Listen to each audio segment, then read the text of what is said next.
It's a special pleasure for me being together with Father Peter Hocken.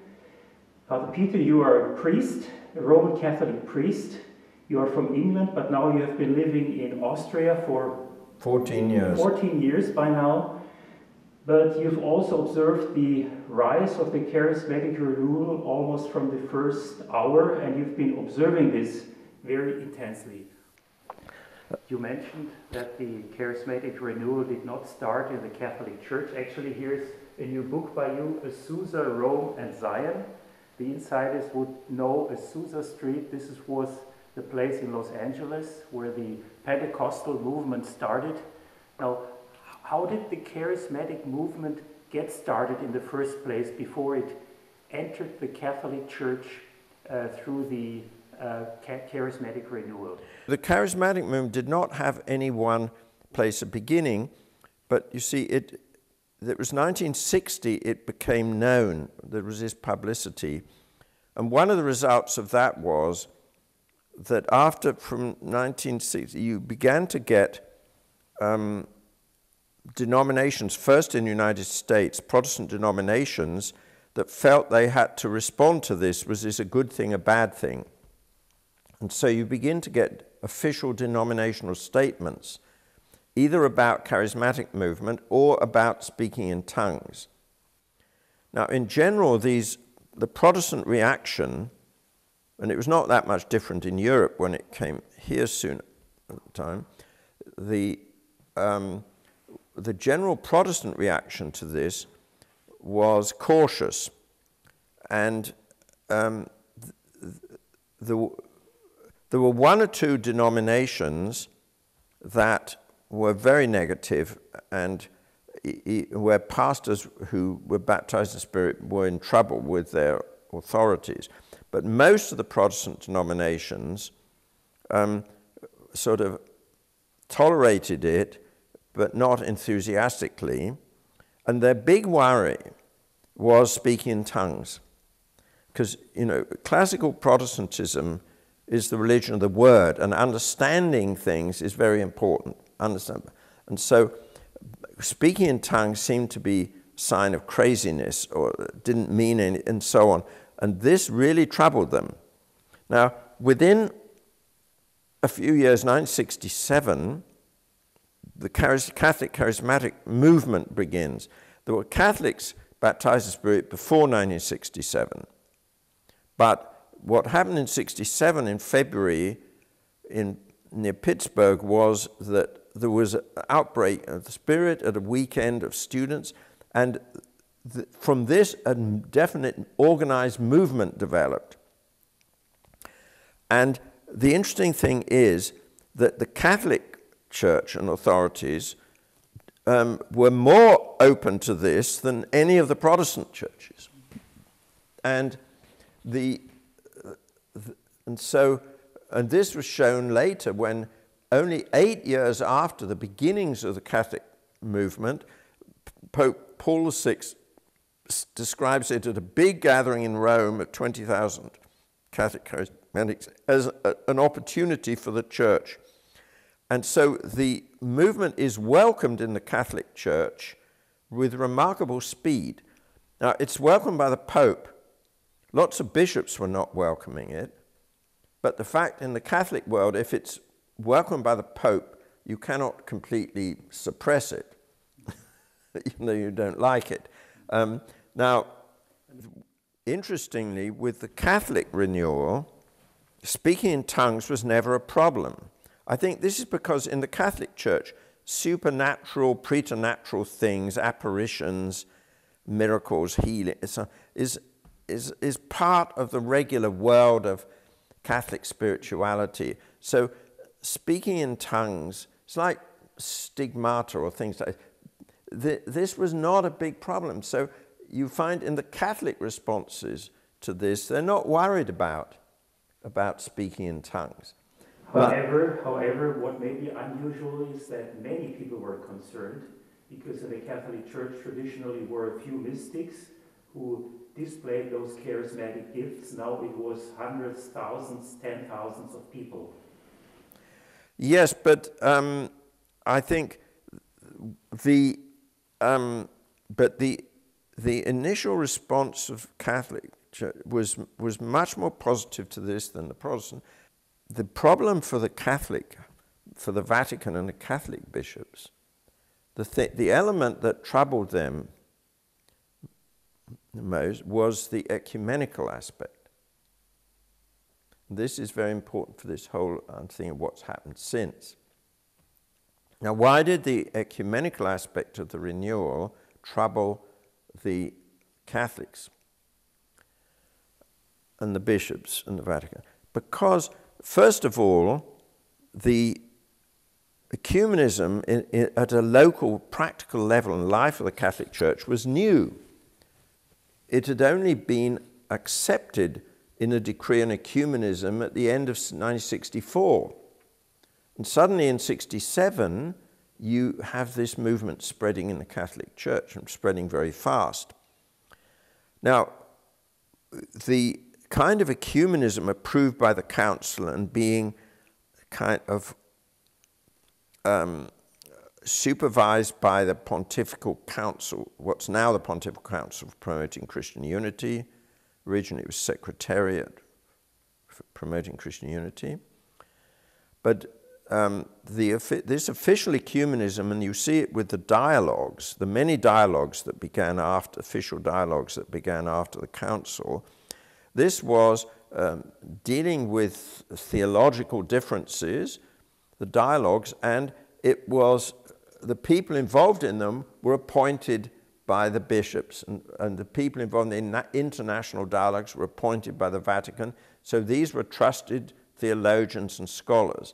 So the kind of ecumenism that was promoted by the Council, and this was totally new, but the kind of thing they envisaged was something carefully supervised by the bishops, and where reliable Catholics were representing the Catholic Church.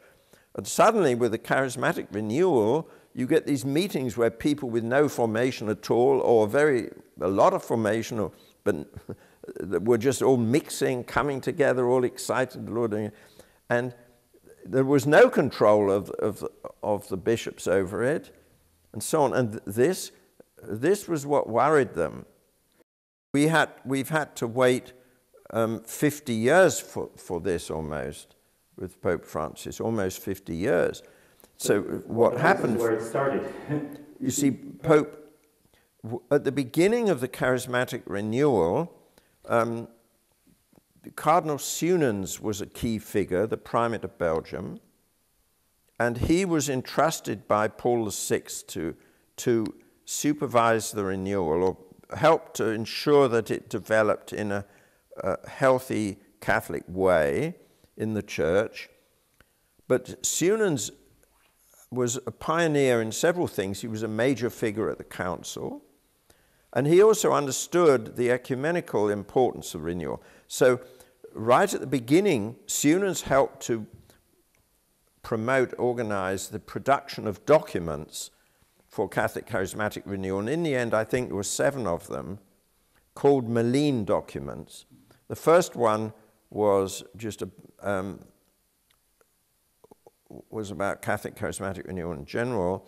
And in this, you will find a statement, this is an event of ecumenical importance, because it's the same thing, it's happening in other churches. And Suenens recognized it. It's stated in that first Malines document, which I think, well, the English translation, well, it was written in English in 1974. But I think the popes welcomed Catholic Charismatic Renewal from the time of Paul VI, and this has been repeated ever since, strongly encouraged it, John Paul II, Benedict XVI. So. But the ecumenical dimension was not encouraged. What they welcomed and encouraged was Catholic Charismatic Renewal. And the ecumenical side of it was a bit suspect. Now, in around 1980, early 80s, Cardinal Suenens retired. And when he retired, John Paul II appointed Bishop Paul Cordes, now Cardinal, who was Secretary of the Pontifical Council for the Laity. He appointed him as his special person for the renewal. And Bishop Cordes was trying to encourage the development of healthy Catholic charismatic renewal. Now, but this was a double-edged thing. I do not see what Cordes was doing simply in negative terms at all. And also, I think he was loyally carrying out the instructions of John Paul II. But Bishop Cordes, in that role, there was a situation where many Catholic charismatic communities were having problems with their bishops who were not sympathetic to renewal. And Bishop Cordes saw as an important part of his role that the Pope had given him as supporting these communities and helping their bishops to take a more positive, encouraging attitude to them. But at the same time, Bishop Cordes, there were the communities that were more ecumenical, and this ecumenical dimension was not encouraged, and this was seen as more problematic. You see, even though at the beginning of the renewal, lots of the people at the beginning of the renewal involved in it were all very excited about this fact. It's the first time we've ever been praying with Protestants and other Christians. So a lot of the lay people were very excited about it. And there have always been voices in Catholic Charismatic Renewal that have been strongly emphasizing its importance for unity. I mean, one of the people who's always been very clear about this is Father Raniero Cantalamessa.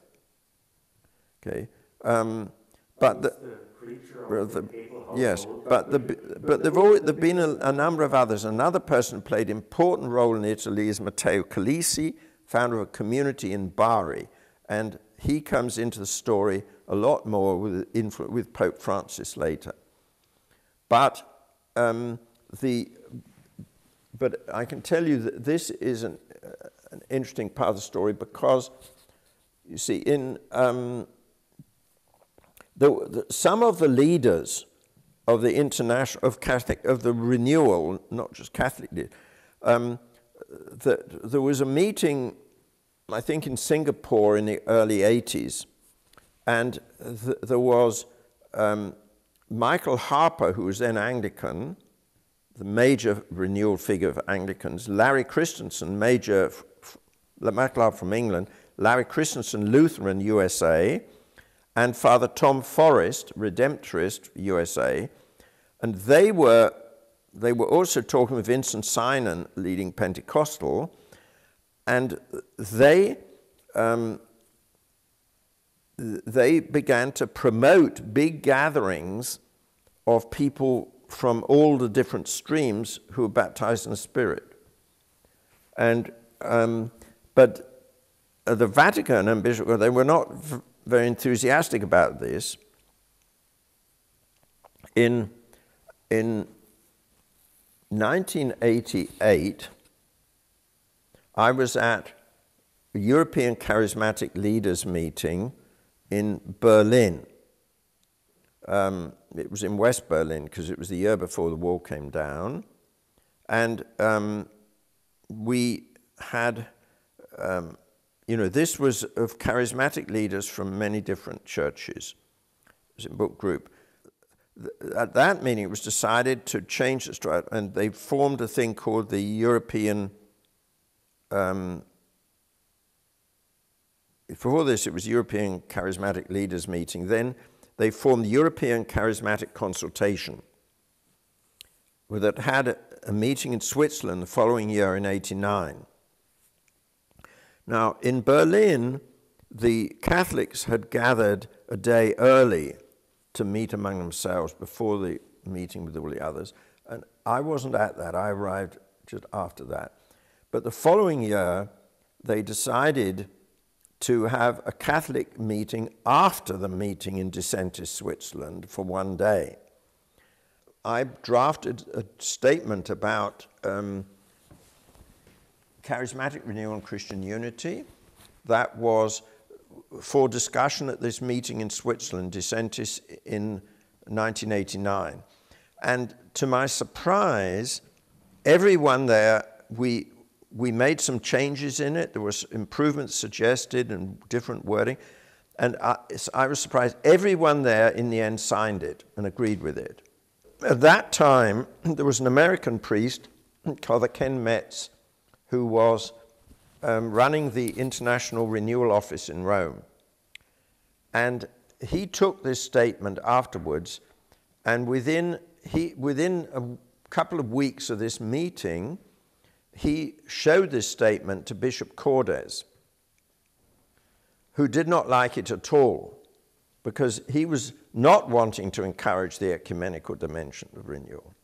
About in October, I think, 89, there was a meeting of Catholic Charismatic leaders in Rome, and Bishop Cordes he didn't explicitly mention this document, but it was clear from what he said he was disapproving of it.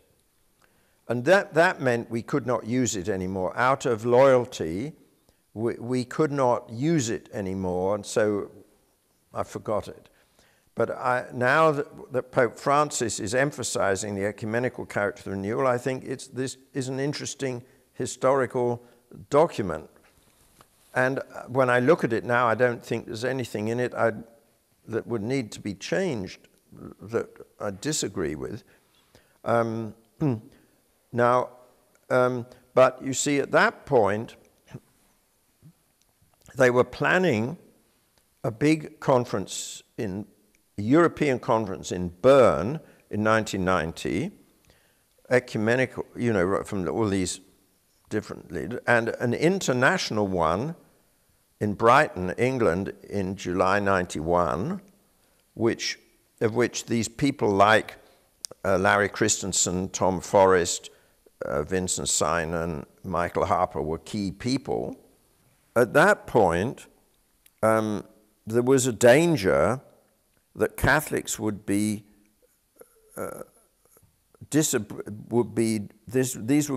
meetings would be disapproved of from Rome. And so there were Bishop Cordes appointed 4 people, I think this is what happened, to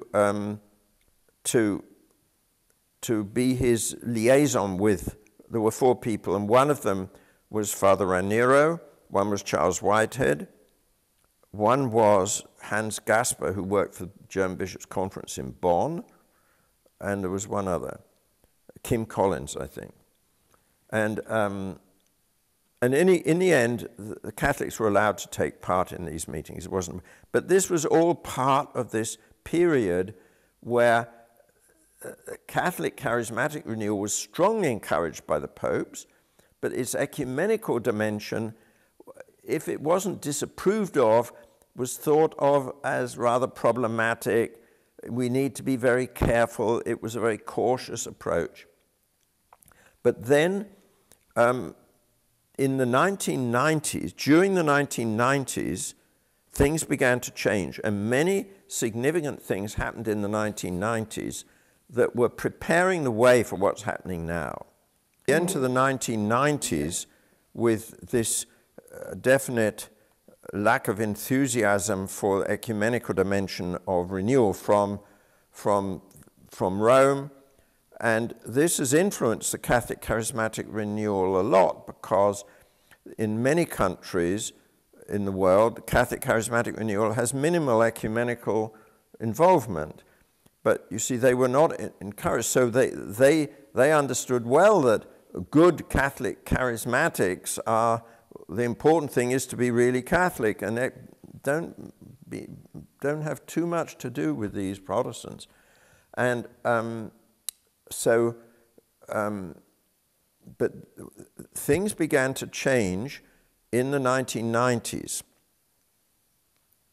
especially from around 1994, 1995. Of course, one of the things here from the Catholic side was the encyclical on ecumenism, Et Unum Sint, of John Paul II.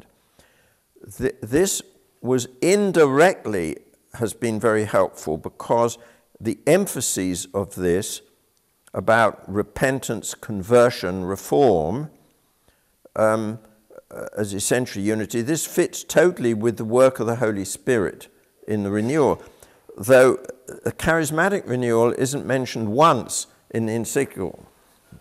This reflects again this official, so that the encyclical mentions all the dialogues and other forms of things happening and nothing about charismatic movement, because this reflects the fact that, and the Office for Unity in the Vatican was not looking at renewal, charismatic renewal, and so on. This was all.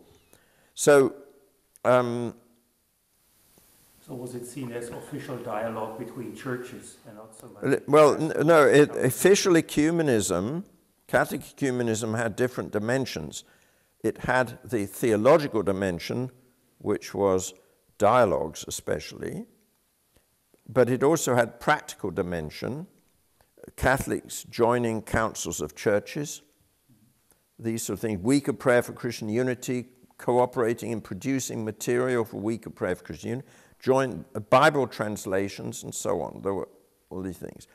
But charismatic renewal didn't feature in this. But the encyclical, while it doesn't mention charismatic renewal, the emphases of the encyclical, the importance of praying together, for example, praying together is strongly encouraged in Et Unum Sint, more so than in Vatican Decree on Ecumenism, because at the time of Vatican II, the bishops who were voting for it, they had no experience of praying with other Christians, most of them. But by the time of 1995, bishops have experience of this. And so this is a move forward point, the encouragement of prayer with other Christians. And several things about Et Unum Sint helped to change the atmosphere of this whole Catholic relating to charismatic movement. But then several other things were happening in the 1990s. One was the origins of the Alpha Course.